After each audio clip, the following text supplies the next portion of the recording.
From Deloitte Tax, welcome to the Tax News and Views podcast. In this series, we talk to specialists from Deloitte about the latest business issues. I'm Carrie Falkenhayn, your host for Tax News and Views. And today we're going to be talking about trends in family offices.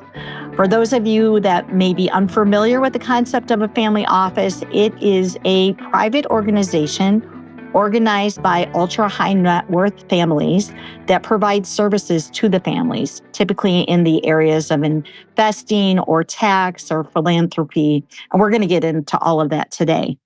I'm happy to introduce my two guests for today. We're joined by Eric Johnson, who leads Deloitte's Family Office and Private Wealth Services for the U.S., as well as Mark Bowders, who serves a number of family offices. And maybe just to get us started, Eric, you can talk about what a family office is and expand on what I said there to start us off. Yeah, super. Thanks, Carrie. Thanks for having us today. What is a family office? And in our definition here, we're going to talk about single family offices, which is really a private organization established by a wealthy family to oversee directly or indirectly the financial affairs of this family. It is formed due to the significant wealth accumulation of that family. And the family desires to establish this entity really to oversee the vast activities and wealth accumulation. You mentioned significant wealth. How much wealth is necessary? Yeah, sure. We've kind of done some analysis in this area, looking at the cost benefit of the cost to form and operate a family office versus the value it provides.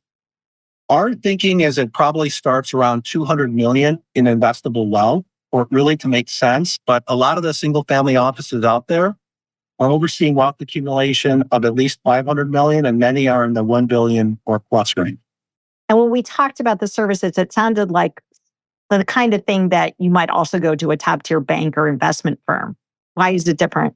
Yeah, no, it's exactly that. So I think families make a decision to form a family office because they desire a certain amount of control, and they want to be able to have a group of professionals who are beholden to them and have their best interest in mind.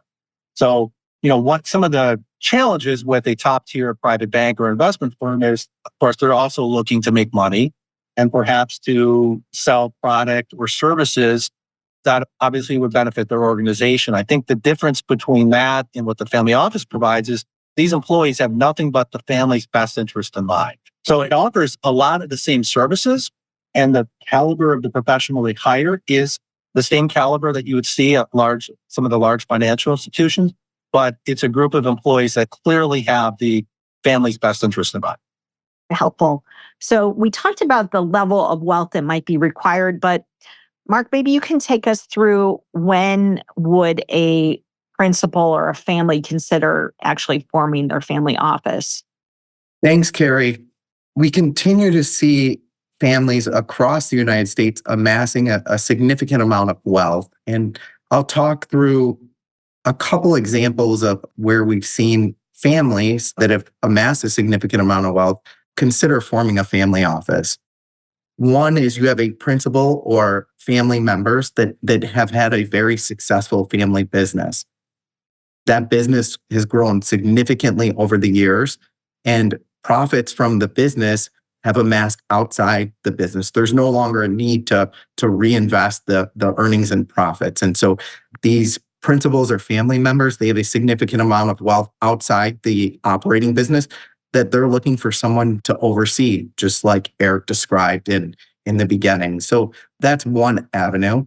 The other is we continue to see a convergence with some of the investment management related businesses, such as private equity funds and hedge funds. And so as managing directors of those funds amass a significant amount of profits and wealth, and that's no longer invested in the fund or the business, there's a need for someone to oversee that wealth and help carry on that principal's legacy. So those are a couple of avenues where we've seen principals and families evaluating the need to form a family office.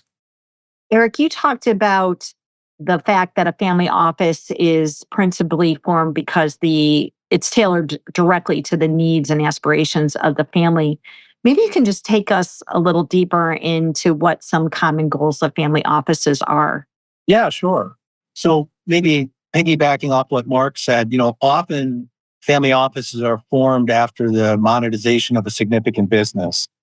And so typically in a large family structure, that business provides the governance and management mechanism to make family decisions. And when that business is gone, so goes that management and governance structure. So I think one of the benefits of the family office is they can reestablish what that means. They can have committees formed to make decisions on behalf of the family. So it provides a formal structure for management and governance.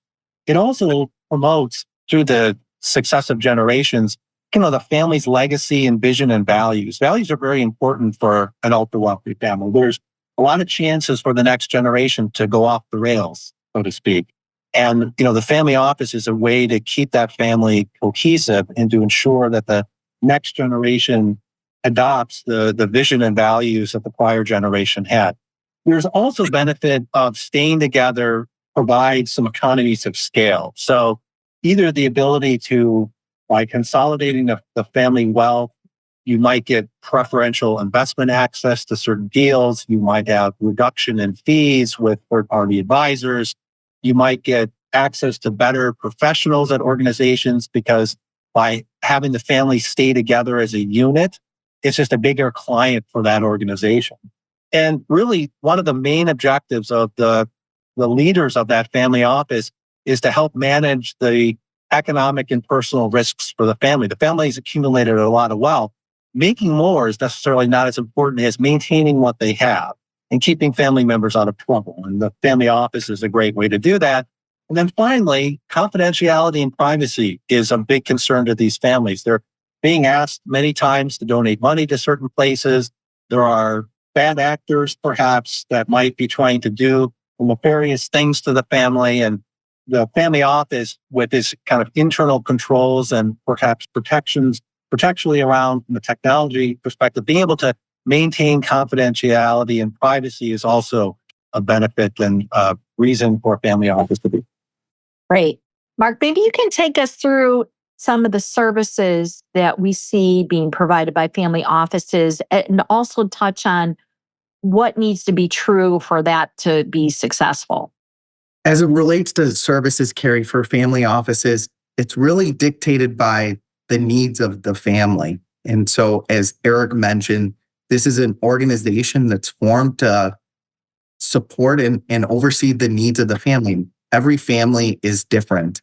There's certainly services we see that are commonplace across offices, such as investment management related services, accounting, providing other administrative services for the office, and overseeing philanthropy.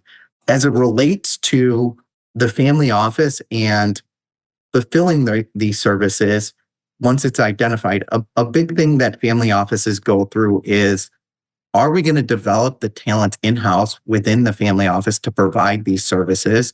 Or are we going to look to outsource whatever services is being provided to outside third-party providers? And there's a cost component associated with that in this ever-challenging talent environment. Identifying the appropriate talent to provide those services is a key factor. And then also as it relates to outsourcing, finding a good advisor to work with as it relates to the various services being contemplated.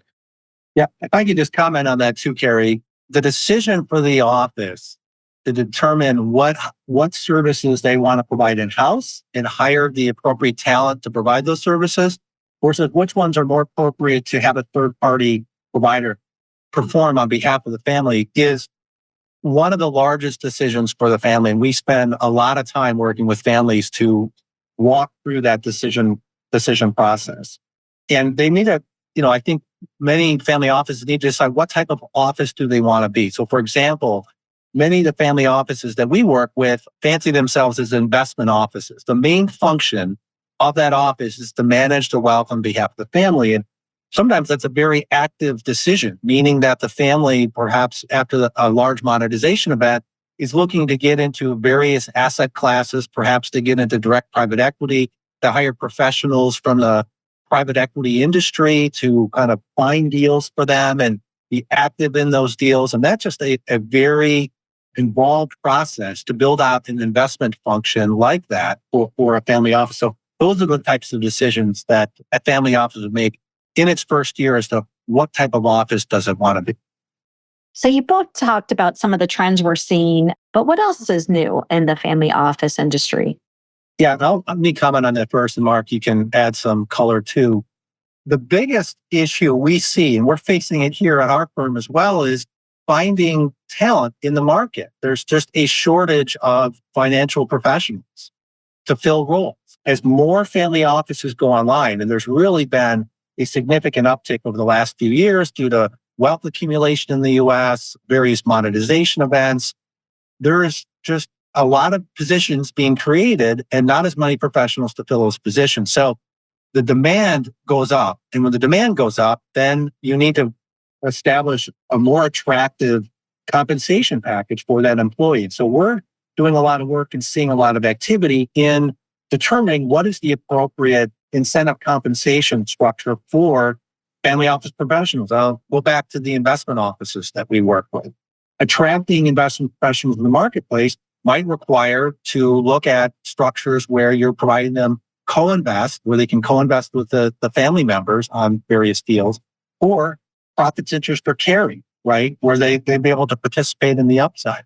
And, that creates a great ability for them to attract top talent in the marketplace. And so to me, that is one of the main things. It's just this ever increasing focus of being able to attract and retain top talent, given the ever increasing and expansion of family offices in the market. A couple of things I'll layer on, Eric.